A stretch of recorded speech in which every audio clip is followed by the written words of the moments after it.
This looks like a waterfall, but there hasn't been water here for about 10,000 years.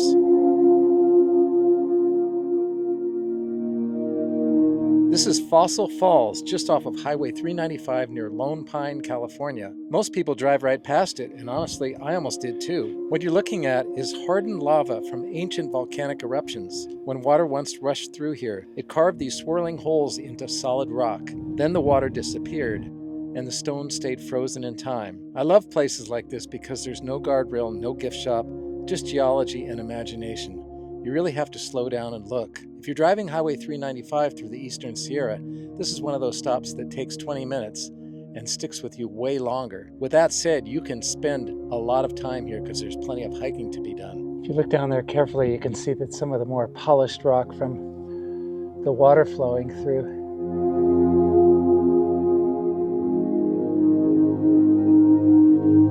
Welcome to Fossil Falls. This is a very cool place. As you can see, it's volcanic. And way back in the day, this used to be full of water. There were a number of lakes around here back in the day. And the nearby Owens Lake eventually got dammed up by a rock fall. As a result, Fossil Falls was formed. Now, it's completely dry here now. There's no falls, there's no lake. So let's check out the trail. It's only 0.2 mile to the falls, so it's going to be an easy hike. There's a nice parking area and a bathroom, so it's a pretty cool place. And you're walking among the volcanic rocks here, which is very cool. I'll give you the lay of the land as I walk here. Now, I was just coming up Highway 395 south of Lone Pine and Bishop area. And you can see the Sierra Nevada is just kind of starting here. You turn right on a road called Cinder Road, and that takes you, it's just a little over a mile on a really nice dirt road. And then you end up here at Fossil Falls. So it's a really easy detour. It's a short drive, it's a short hike. So it's definitely worth checking out. Up close, Fossil Falls is all about texture. Twisted basalt, sharp edges, smooth pockets worn by water that no longer flows. Every now and then the light catches a bit of obsidian, volcanic glass, and it flashes for just a second. It's subtle, easy to miss if you're rushing through. This is one of those places where slowing down changes everything. The longer you look, the more detail you see. The main trail here is short and easy, just enough to give you a taste of the falls themselves. But once you step beyond that, the landscape really opens up. There are countless informal paths, washes, and open desert routes that invite longer walks and quiet exploration. You don't need a map or a plan, just time, water, and a bit of curiosity.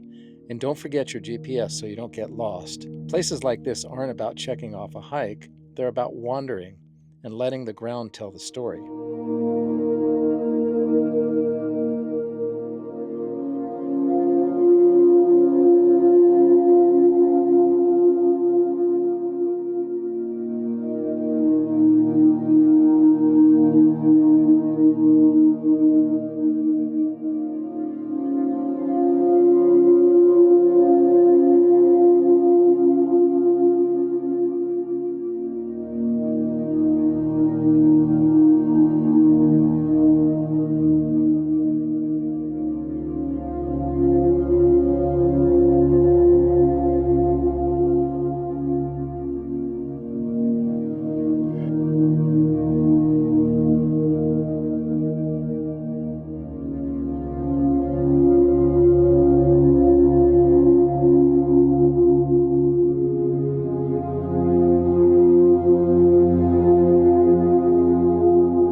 A word to the wise, folks, the trail is a little bit hard to find, and it does appear on GPS maps. So if you have a GPS, you might want to bring it along. I got a little off course, but I figured out where it was.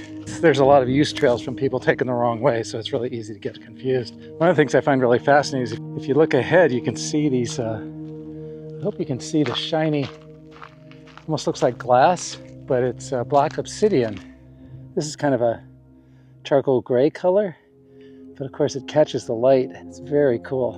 And it's just everywhere.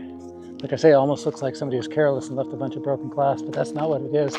Now back here behind me is where we were, and there's all that smaller stuff. And now we're coming up on a much larger formation here, which you can see in front of me. Look at this.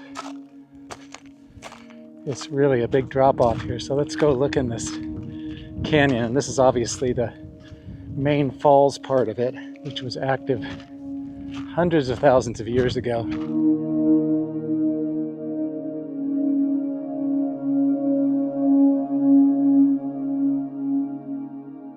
If you look down there carefully, you can see that some of the more polished rock from the water flowing through.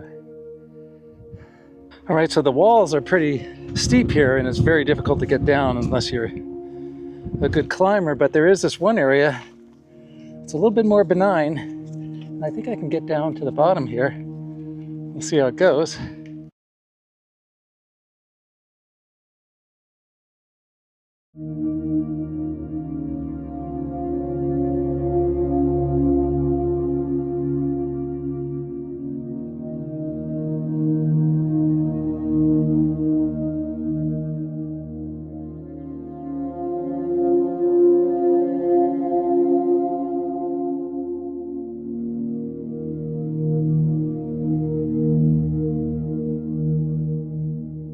All right, folks, I want to share a couple of things I've discovered. When you head in on the trail, there's a bunch of used trails. It looks like it wants to go east, but really what you want to do is kind of go south from the parking lot, and that'll bring you to this area. The other thing is, it says the trail's 0.2 mile, but you can hike through here and get lost forever. You can do a long hike.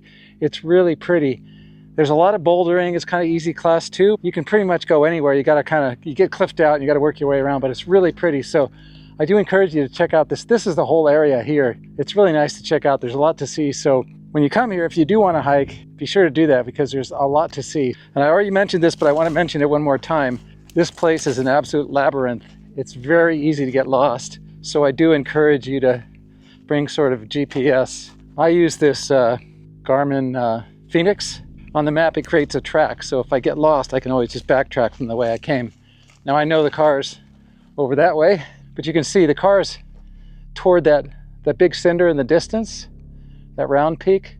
It's kind of that way. I know that. And once I get up there, I can see it. But, if you lose your sense of direction, on a foggy day or whatever, then the GPS is definitely very handy. So I do recommend that.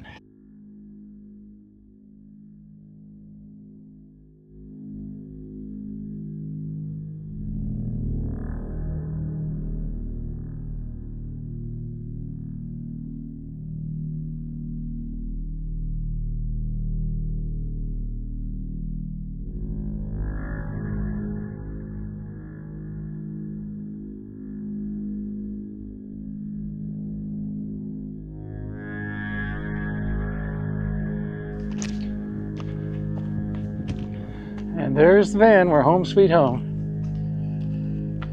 Thanks for coming along. I really appreciate it. I hope you enjoyed the video. And if you did, give it the old thumbs up, like and subscribe. And until next time, thanks for watching.